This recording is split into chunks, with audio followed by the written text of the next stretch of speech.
Hello, and thanks for joining this TenantCloud webinar. If you can hear me, if you can go ahead and hit the little reaction button at the bottom, the little one of the emojis there, and let me know. Awesome, great, glad you can hear me, fantastic. So we're going to jump right into this webinar. It's not intended to be a very long webinar. Just want to get as much information to you as possible to provide some value to you and your business and to help you to figure out ways that maybe your particular business you could potentially be losing money as a direct result of communication and how to improve those things both with and without software. And of course, this being a TenantCloud podcast, we will include some of the ways that TenantCloud specifically helps you with communication with your tenants, with your service pros, with your owners, and even with your team members that may be on your account as well. And so we're going to jump right in and start this webinar presentation. Now, before I start, there are a few things. I'm going to share my screen here with you real quick so you can see what I'm seeing here. Some of the things that are going to be discussed in this webinar, we have actually previously discussed some of these things in podcasts on the TenantCloud podcast. If you weren't aware that we have a podcast, we do. And our new season is actually going to be starting up here shortly for 2022.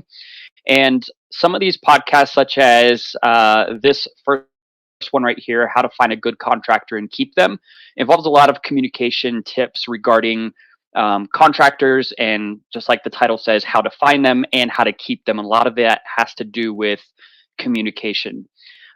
Same thing with This Is Why Your Tenants Are Leaving You and How You Can Stop It.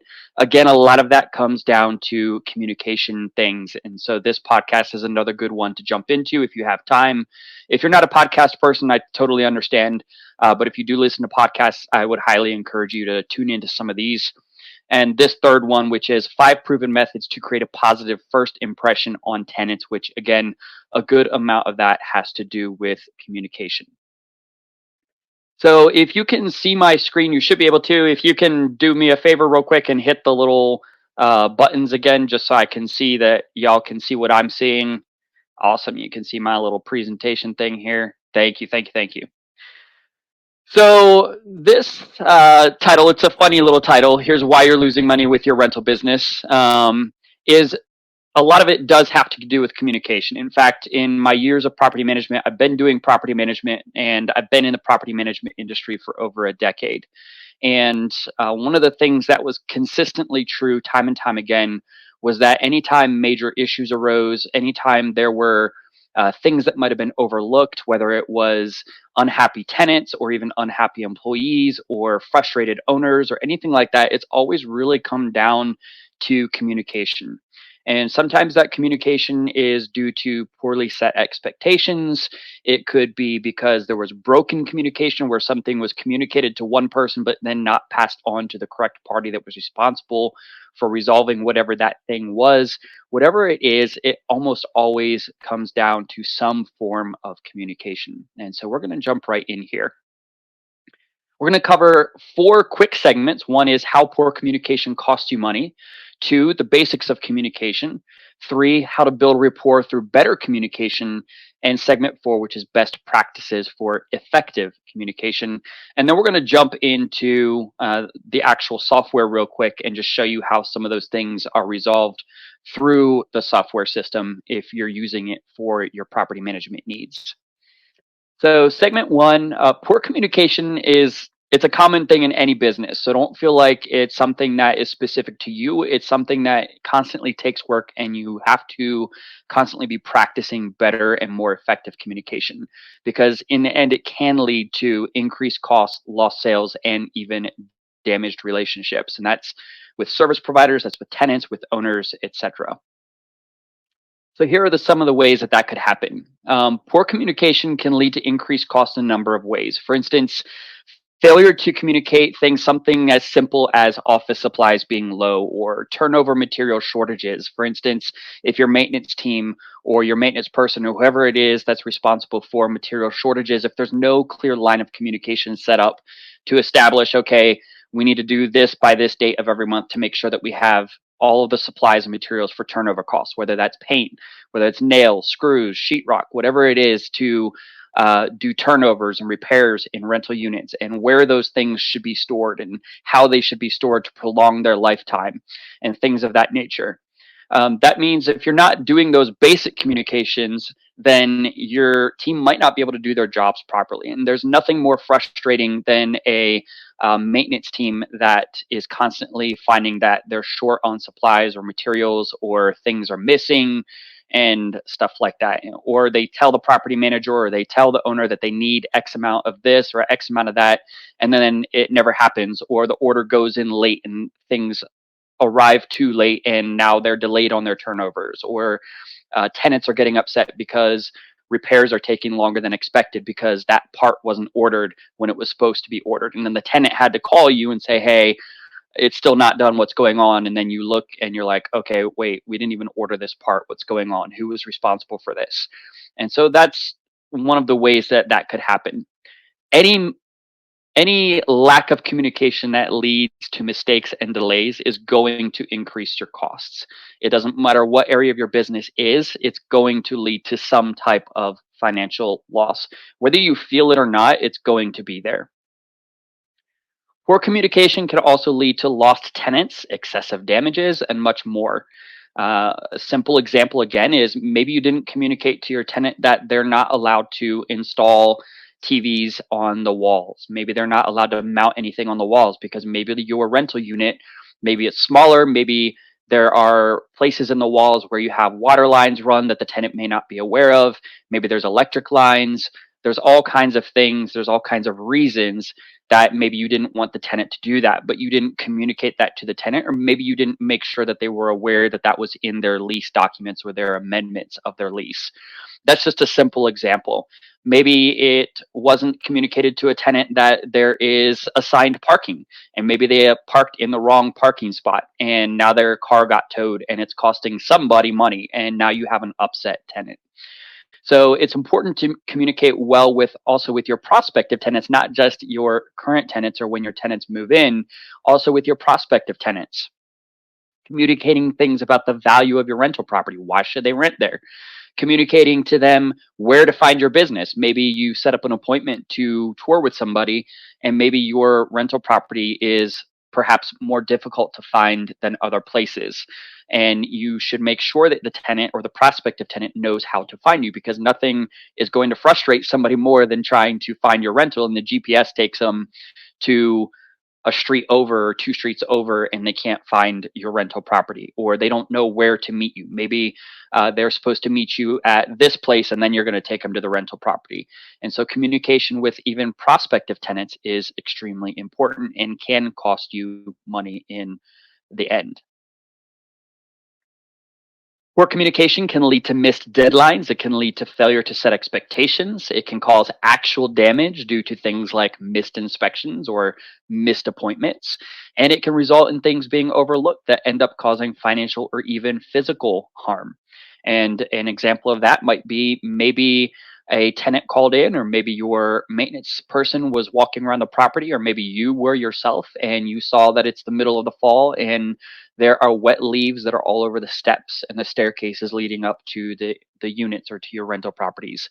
And you failed to communicate that, or somebody failed to communicate that to the person who needs to take care of those things.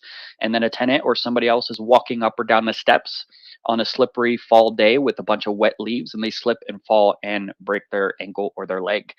Or maybe it is a scenario where there's decking that is loose or it's aged and maybe it's weakening, and you did not take the proper steps to communicate to your maintenance team or to your contractor that you needed it fixed immediately. Or maybe you forgot to put up cones or whatever it is, or whatever the scenario might be. There's 1,000 different ways that poor communication can lead to these types of issues, and a lot of times it can be very, very serious in the end. And in 10 years and more of property management experience, I can tell you that a lot of these things that I'm telling you are from personal experience, and either with myself and my team or with people who I know in the industry who have had these things or these types of things happen. And so it's very important. Communication needs to be something that is consistently practiced and worked on. Poor communication can also lead to damaged relationships if you don't communicate well with both your employees, your residents, your service providers, and even your owners.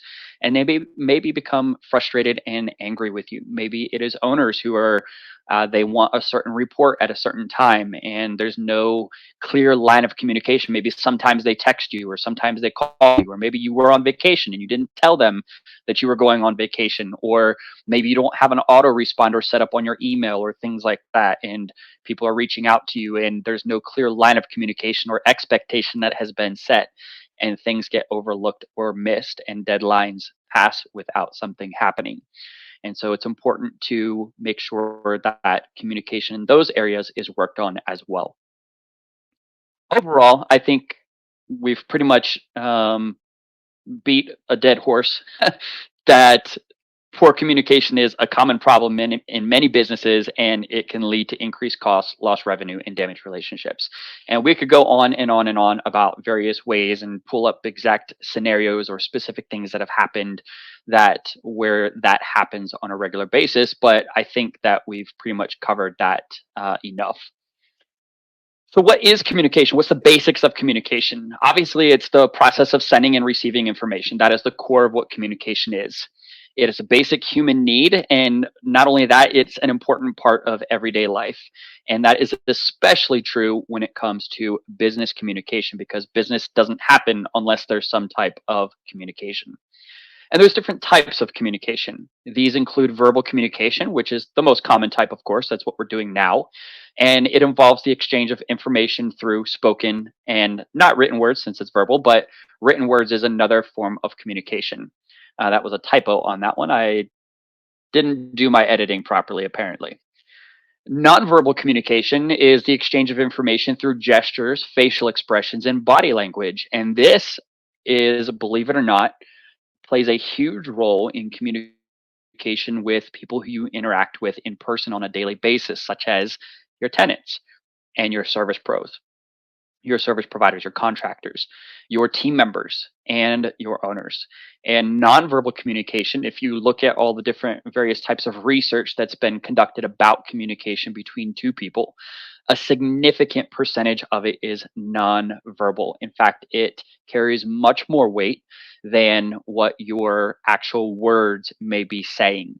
And so it's extremely important, especially when in-person interactions, that you practice great nonverbal communication.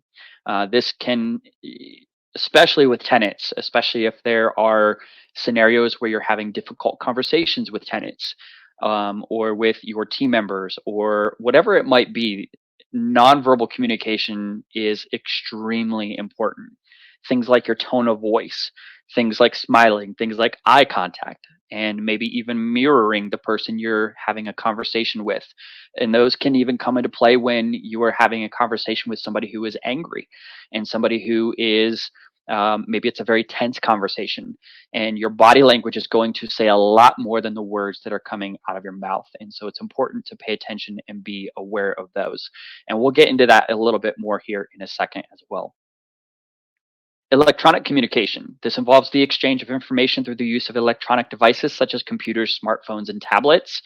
This could be anything such as this, like a presentation. It could be a landing page on your website. It could be your listing page for your real estate listing for your rental property. These types of things are displayed on screens. And so electronic communication is also extremely important, especially in the rental industry. And the more that the rental industry migrates more to electronic type of things, such as 3D tours, walkthrough videos, high definition photography, listings, websites, applications online, all of that stuff, electronic communication is going to continue to become a more integral part of your business and operations. And it's important to pay attention to your communication using that thing. Written communication, by far, written communication in the property management industry specifically is quite possibly the most important type of communication that you need to make sure that you are practicing and practicing efficiently. Because in the rental property industry, if you have ever had to go to court for any reason, you will find that the one thing that the court is going to ask you for is there any type of written communication that took place regarding this specific situation that you were here in court for, whether that is for evictions, whether that is for tenant complaints about lack of maintenance and wanting to break their lease, or whatever it is, or if it is fair housing issues. No matter what it is, the court is going to ask for written communication. And so even when you have communicated something verbally, it is important to then follow up with some type of written documentation of what might have been said, especially if it is anything of significance or importance. Communication is, again, important in all areas of life. It is used in business, education, personal relationships, every area of life. Property managers communicate with their tenants and prospects by sending them emails, phone calls, text messages. Residents and prospects communicate with property managers by responding to their emails, phone calls, and text messages. And communication is an important part of everyday life and can be used in many different ways. And because of the importance of being able to reference back to prior communications, as we just discussed, the most important type of communication in property management is written communication. We're going to jump right into segment 3, which is how to now build rapport through better communication. We've established the different types of communication. Now we're going to talk about how to build rapport, which is basically the process of building trust through better communication.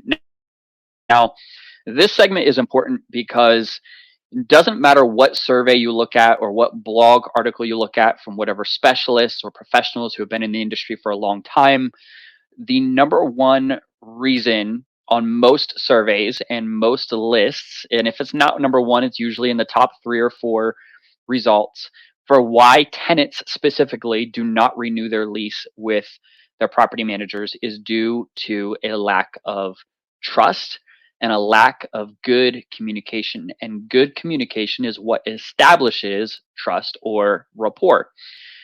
And one of the top reasons that tenants list that is because sometimes tenants feel like it's difficult to get a hold of their property manager or landlord.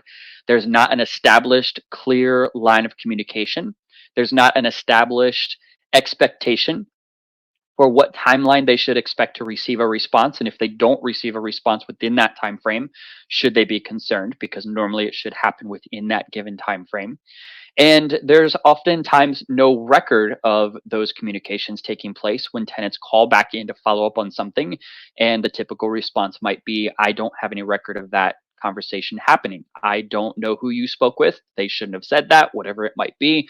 Communication is tenants' top reason for why they end up not renewing their lease, and not only why they don't renew their lease, but why they don't recommend your rental property or your property management company to other prospective tenants that they might have otherwise referred to you. And so building rapport through better communication is essential to having long-term tenants, and not just long-term tenants, but quality long-term tenants that oftentimes will then not renew, but refer other potential tenants to you as well. So again, communication is the process of transferring information from one person to another. It's an important part of our relationships with other people. Here are some ways that you can improve your communication and build rapport. One is listening. One of the most important aspects of communication is listening. And when you listen to someone, you show that you're actually interested in what they have to say. And this is applicable not only to tenants, but also to team members, service providers, and owners. One of the common complaints from employees a lot of times in exit surveys is that they feel like their concerns were not addressed. They feel like they were not listened to, that they were not valued, and that their opinion was not taken into consideration. Service providers, another place where if there's poor communication, service providers get frustrated and upset with companies they work with where they provide a service, but things are not communicated properly. And oftentimes the blame ends up falling on them for falling short of deadlines and things of that nature. And so service providers will value better communication. And same thing with owners. Owners, if they need reports, if they want updates on the rental property on a frequent basis, getting them that communication is extremely vital to maintaining that relationship and not just retaining them as a third party owner you manage rental properties for, but oftentimes getting referrals from them for other owners who would be interested in your services as well. And if you know anything about the rental property industry, the one thing that remains consistent is that investors know other investors, owners know other owners. Everybody in the rental property industry knows other people in the rental property industry.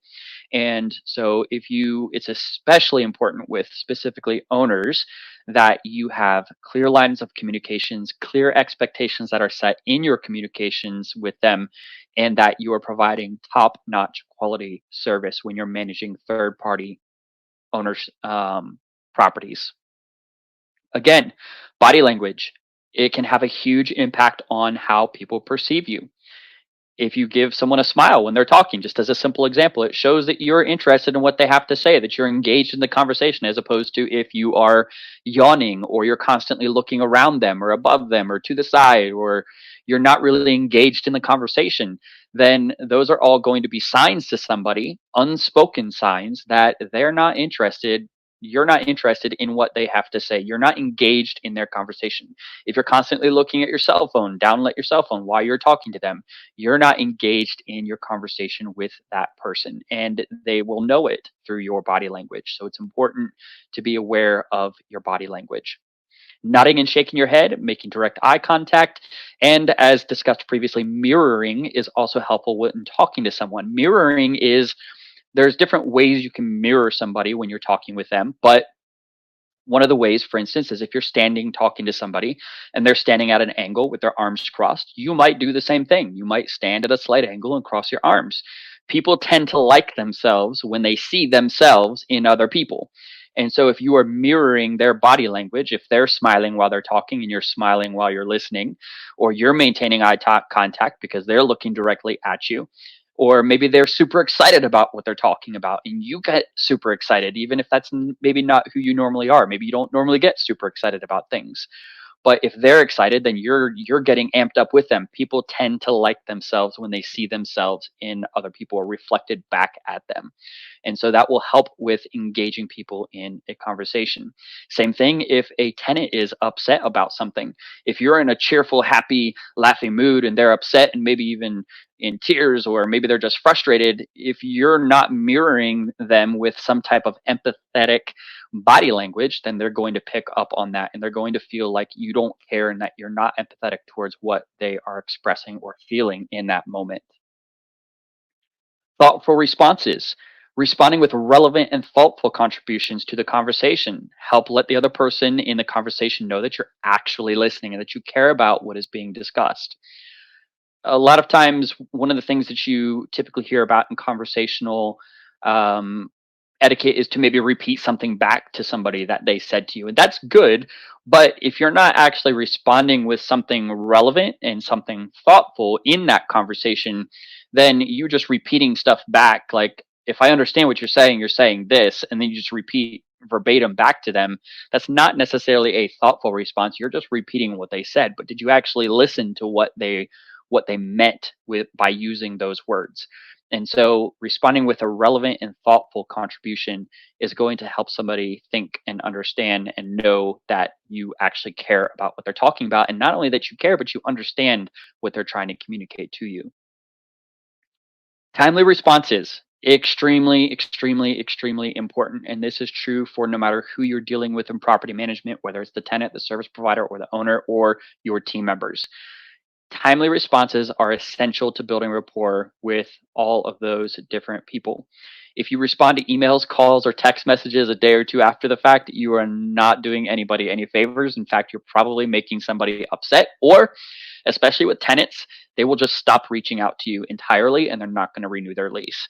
They may not even reach out to you for maintenance issues because they're going to feel like you don't care. And if you don't care, why should they care? And so you might actually have excessive damages in your rental because maybe there's a drip underneath the faucet and they just put a bucket under there, and that bucket ends up overflowing at some point or whatever it might be. There's 100 different scenarios that might happen. But because you have a history of not responding and not seeming to care about the tenant's concerns, even when it's about your own rental property, they're going to stop reaching out to you. And if you do not respond in a timely fashion and they end up feeling that way, they're definitely not going to renew their lease with you. They're going to go somewhere where they feel like their concerns are actually being addressed and that their time is being respected as well, with timely responses to their inquiries and their concerns. Timely responses let the recipient know that you care and that you are respectful of their time and their concerns, and that what they have to say is important to you. Another way to build rapport through better communication is, as a property management, difficult conversations are just par for the course. It's just something you're going to have to do probably on a regular basis. And delaying or procrastinating having those conversations is going to just make them worse over time as things just build and build and build, and a mountain grows out of a molehill. And so it's important to be able to engage in difficult conversations and not put them off forever. But you not just having those difficult conversations, you want to be able to master having those conversations. And to be a better communicator and build rapport with those around you, then you need to be a master at diffusing conflict. And there's lots of resources out there on how to do that, but three of the core things are remaining calm no matter what. A lot of times people just want you to listen and empathize with their concerns and their frustrations. They just want to know that you actually care about what they have to say. It's oftentimes less about what the actual resolution is to their concerns, and more so to do with the fact that you heard it and took the time to listen to them and you did empathize with them. And then the third is focusing on a solution. Oftentimes, what will resolve an issue benefits all parties, not just one party. And so there's a lot of times where there's going to be difficult conversations where you cannot give the person what they want, whether that is because it's just impossible, or because you don't have permission to do that thing or to authorize that thing, or because the owner told you no, or whatever it might be. There's going to be lots of times where you cannot resolve the problem the way that they want, but you still need to focus on a solution with the least fallout that benefits all parties, not just one, as much as possible. And by doing so, you will end up building rapport with that person because, again, it shows and it signals to them that you care, that you want to try to resolve their issues, and that you do empathize with them, and that you are working towards a solution for them. Overall, there are several ways that you can improve your communication skills. We've discussed all of these, which include listening, body language, active listening, eye contact, as well as thoughtful and timely responses, and the ability to engage in difficult conversations and master the art of diffusing conflict with solutions that result in the least amount of fallout. So the last segment, and then we're going to jump in, and I appreciate your patience, and hopefully I'm not boring you to death with this information. It may be stuff that you have heard 1,000 times before, but if you're like me, it's always good to have a refresher for this stuff. In fact, going through a lot of this material as I was creating this webinar, working through it, I was reminded a lot of areas that I need to continue working on as well. And so despite the fact that I too have heard much of this 1,000 times over. So hopefully you're finding this information to be beneficial, and hopefully I am not boring you to death with this webinar. We're going to jump into the software very shortly and wrap up this webinar, where I'm going to show you a lot of the ways that a lot of these things can be done in the system. In fact, a lot of it is automated for you. And there's still going to be stuff that, like in-person communication and things, that are going to have to be done outside of the software, but the software can be a great supplemental value to your communication, and we'll show you how that works in a second. So the best practices for effective communication, effective communication is absolutely vital for any business owner, and that doesn't matter who you're working with, whether it's your team members or tenants. It's important with everybody you speak with. It is important to be clear and concise when you communicate with other people. Don't use complicated language or jargon, and don't use long sentences. A lot of people, especially in written communication, prefer short and sweet, straight to the point, as professional as possible, without long sentences that often duplicate themselves or replicate themselves over and over again, just saying the same things in different ways. Be respectful. It is important to be respectful when you communicate with other people. Don't be rude, condescending, and don't use offensive language. Of course, those are all obvious things. Be honest. It is important to be honest when you communicate with other people. Don't lie or mislead people, and don't exaggerate or embellish the truth. A lot of times, the truth does not need embellishment, especially in property management. Sometimes the truth is stranger than fiction in property management. And so there's no need to embellish or exaggerate it.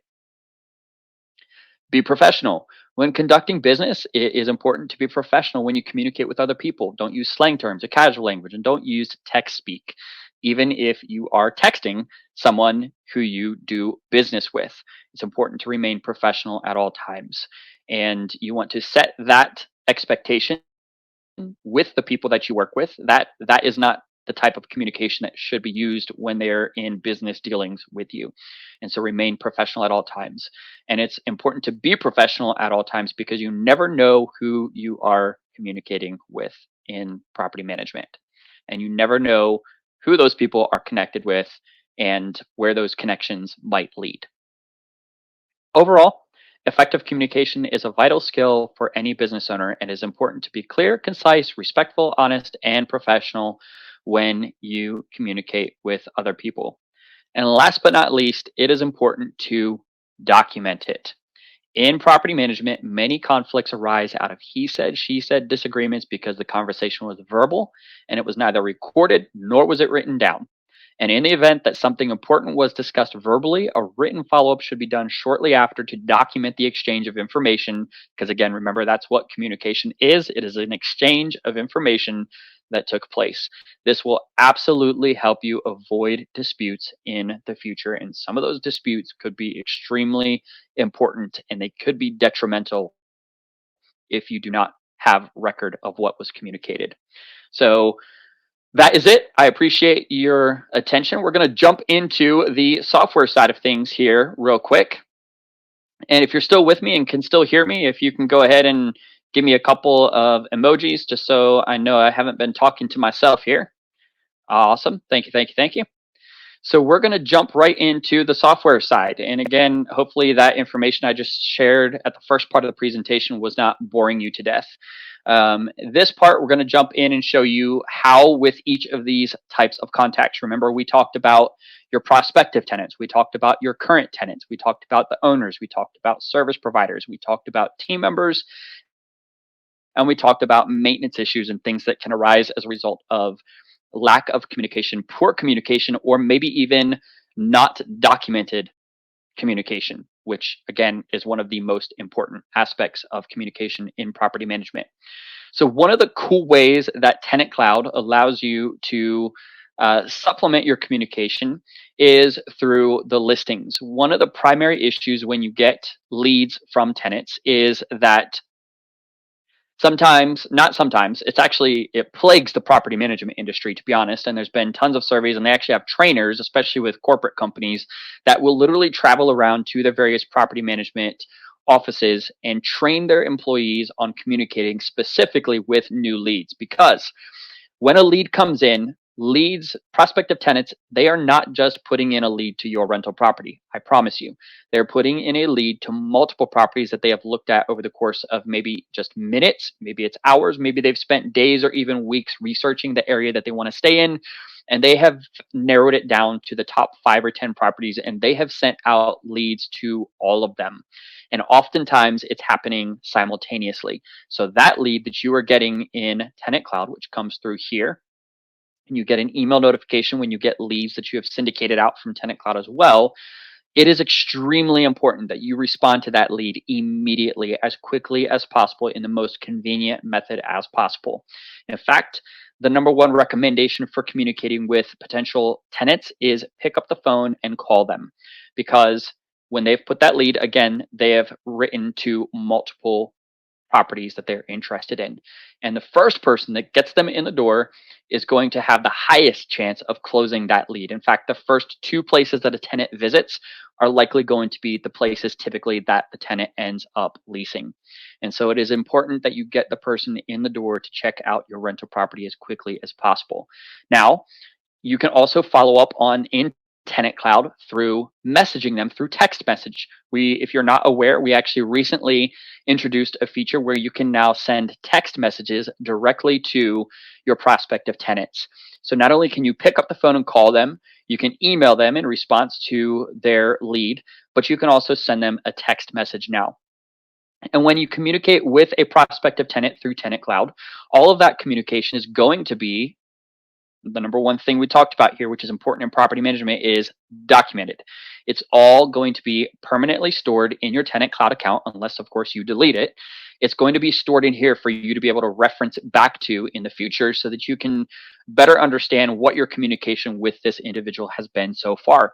So, for instance, if a potential renter calls you up and says, "Hey, I put in a lead to you, and I think we talked about touring it, or maybe they toured it and they're like, I'm not sure how to do an application," or they just call you out of the blue and you're not sure who they are and you don't remember your conversations with them because you've talked to 10 or 20 or 30 people over the past couple of days, or maybe they're calling from 3 weeks ago. You can come back into your notes and your timeline and you can see everything that transpired with this lead.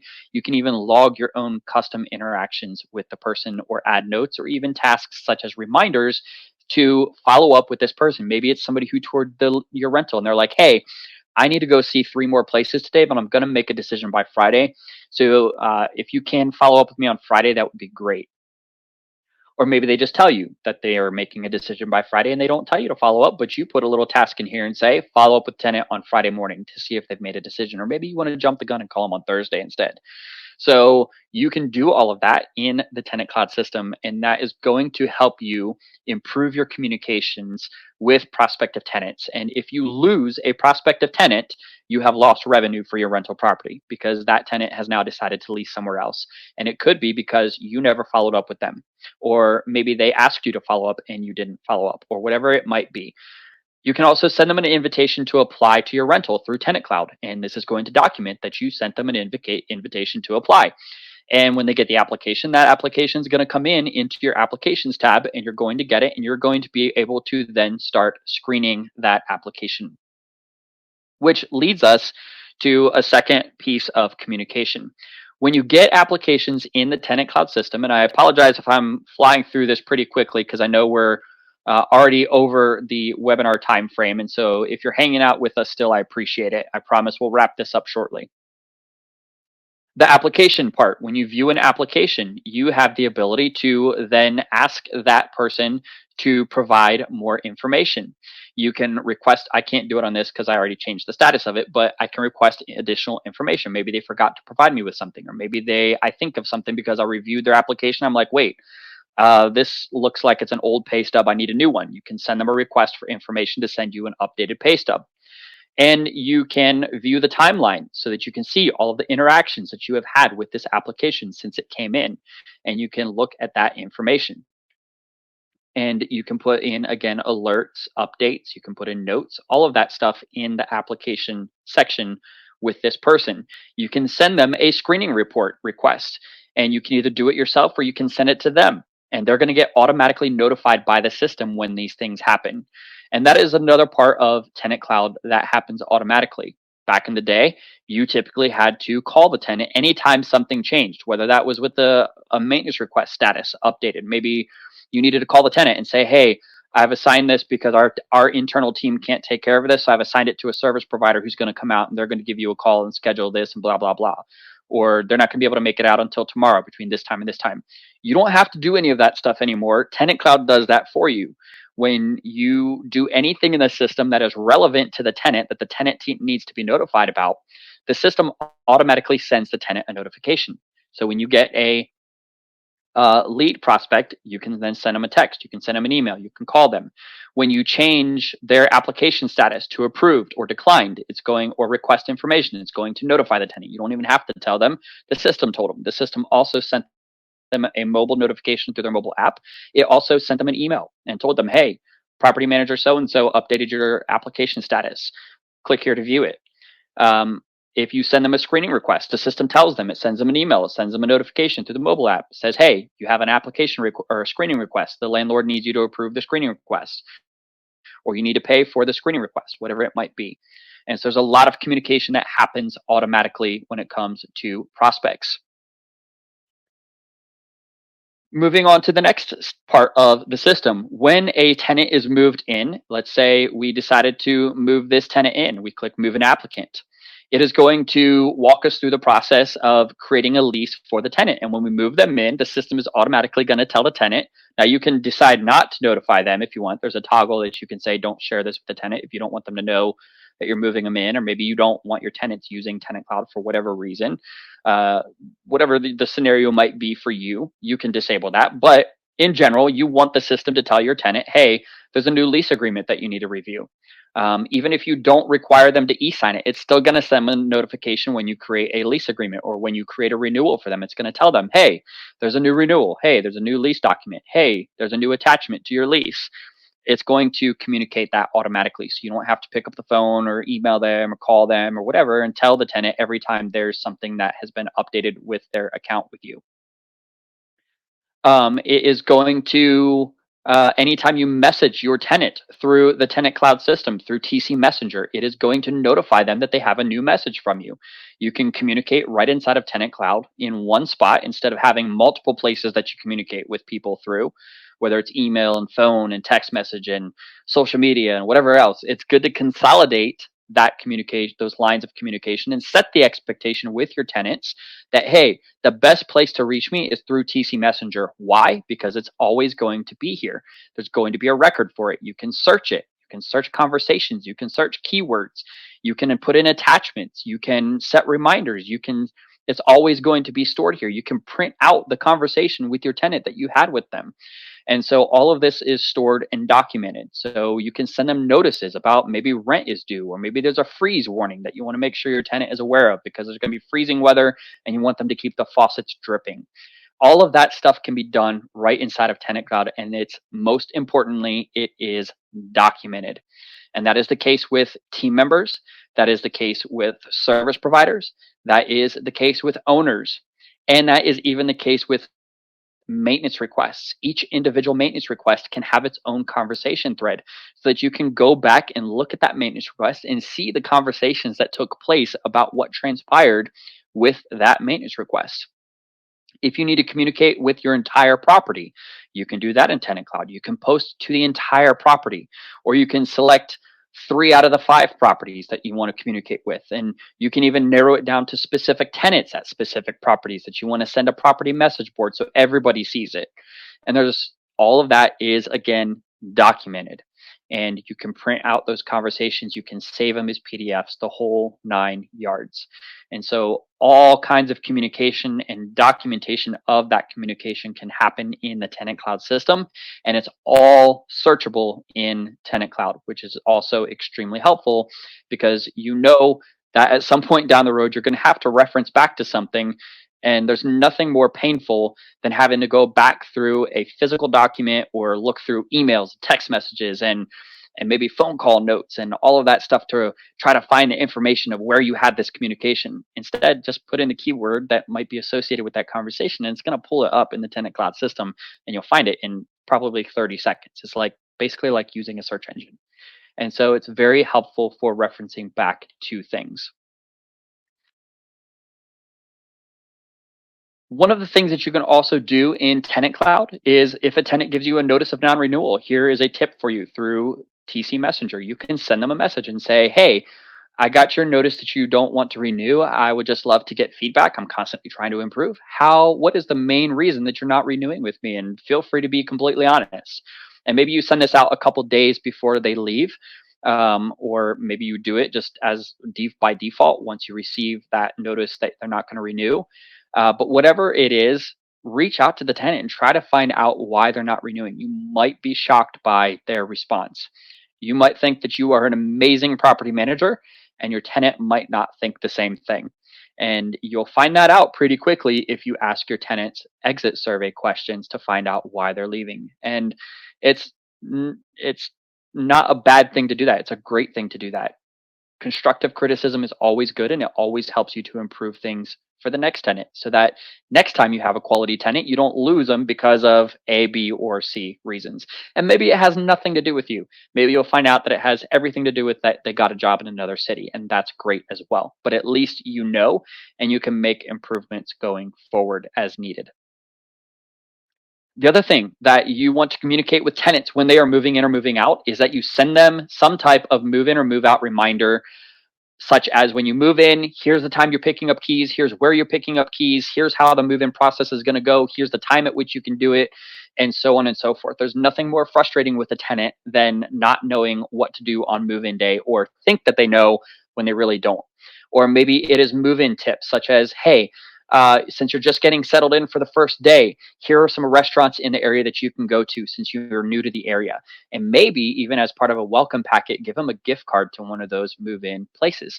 That will set a great first impression for your tenants that are moving into that area for the first time, and to a first rental with you.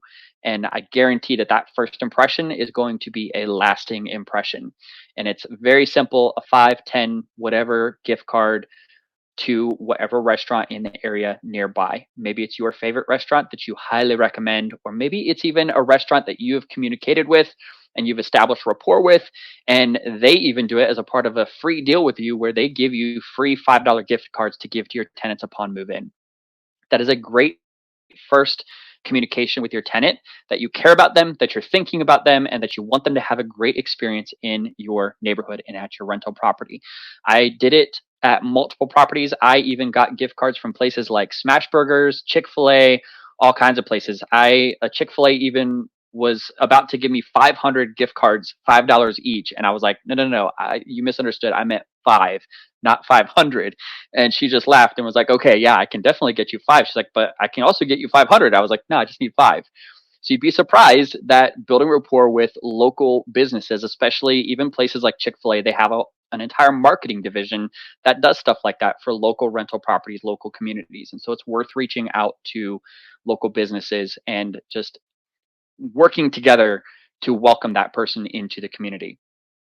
It's a great first impression for tenants. And all of that stuff can be done through TenantCloud's communication portal through TC Messenger. And you can do it however you want, but TC Messenger is going to document it. It's going to store it. They're going to get notifications on it. They're going to see when they see the message.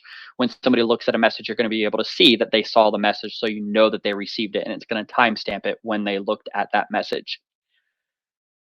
Last thing here, real quick, with owners and service providers. Owners, under contacts, owners are going to have the ability to be able to access their own reports without having to ever reach out to you. There's nothing more painful for an owner than needing access to certain reports for certain properties, especially if they're doing a last minute board meeting or they're needing refinance and the bank is saying, hey, we still are missing this document. I need it by the end of the business day today. And they have to reach out to you to get that, and they have to wait for you, who is a busy property manager or landlord, to be able to respond to them in a timely fashion. And now everybody's rushed for time, and deadlines are at risk of being missed. And so these owners can actually go in and you can set which reports you want them to be able to view on their own without ever reaching out to you. So whether it is an operating statement, a property owner statement, a property expense report, tax prep report, whatever it is, you can give them access to view it on their own. All they have to do is log into their TenantCloud account and go view the report. It's live. Whatever changes you've made in the past 60 seconds, they're going to see that in that report. So no more needing this back and forth communication, these last minute requests. Owners can just go get the reports themselves and view it. And then if they have questions about the report they're viewing, then they can reach out to you. But otherwise, none of that needs to happen. None of this, you exporting it into an Excel file and editing the file, saving it, sending it to them in an email as a PDF and blah, blah, blah. None of that. It's all eliminated. You just give them access and they can get it here. Same thing with agreements. If they need to review their agreement that they signed with you, they can view that agreement in the TenantCloud system. They can see what their agreement with you says. Maybe you have a dispute with each other, or maybe they have questions about, hey, I can't remember, were you supposed to be doing this, or is this something I'm supposed to be responsible for? They can go and review their property management agreement with you, or you can, and you can send it via TC Messenger as an attachment. So lots of ways that you can communicate with the owner or just give the owner what they need by default without needing you to be involved in that process. Same thing with service pros. Service pros can invoice you through TenantCloud. So let's say you have a local contractor that you use that you frequently do work with. Maybe it's an electrician or a plumber or a handyman or somebody who does your makeovers because your make readies for your rental properties because you don't have an internal maintenance team. They can have a TenantCloud portal and they can bill you through TenantCloud. They can communicate with you through TenantCloud when you can assign them to a maintenance request. So if you go into a maintenance request and you look here and you say, okay, I have a new request for plumbing. I don't do plumbing, so I'm going to have to assign that to my service pro, or I can hire a service pro in my area.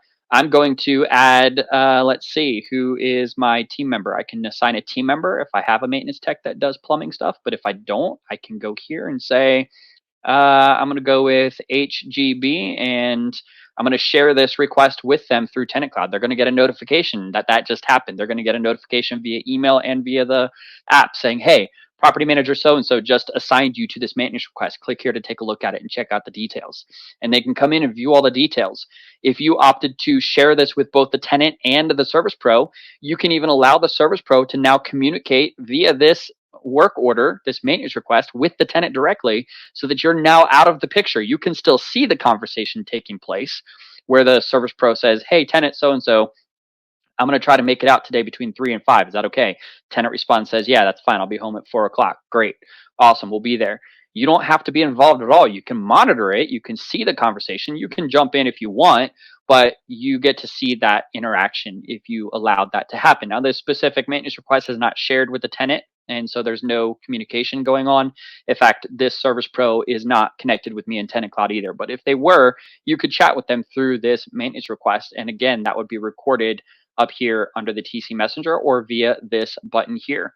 You can send this as a request for approval. Let's say the plumber comes back to you and says, hey, this is going to be a $1,000 repair and your approval threshold is only $500 with this specific owner of this property. This owner said, hey, if there's ever any repair over $500, you don't have authorization. You need to contact me to get approval, and you need to get 3 bids to do it. Cool. So you contact 2 more service providers, you attach their bids, you attach the bid document, and you send that to the owner. The owner gets a notification and an email that says, hey, you got a request for a bid for a repair at your property. Click here to view it. Owner logs in, checks it out. They're going to see in their account an option to approve one of these bids. So they're going to click, okay, I approve bid number 2. They approve it. You get a notification back in the system and through email saying, hey, owner approved this repair from this specific contractor with this bid details on it. Great. You go ahead and contact that person and you change the assignee on the ticket to have them do the repair. And they get a notification saying, hey, you've been assigned to this ticket, or you send them a message through TC Messenger and say, hey, the owner approved this repair. Please get started as quickly as possible. All of that stuff is happening automatically. It's happening organically in the system as you click on buttons and send messages. Everybody's getting notified. There's no back and forth needed. It's all being recorded in the system. And so we could go on and on about the various ways that communication is optimized, it is documented, and it is efficient in the TenantCloud system when you utilize the various parts of the software to communicate with your tenants, your service pros, your owners, and even your team members. And so we are pretty much way beyond time for this webinar. I mean, we have gone way past the time frame. So I appreciate anybody who has stuck around. I apologize to anybody who had to jump off this webinar, but we are 25 minutes over. I apologize. I didn't think it was going to go this long.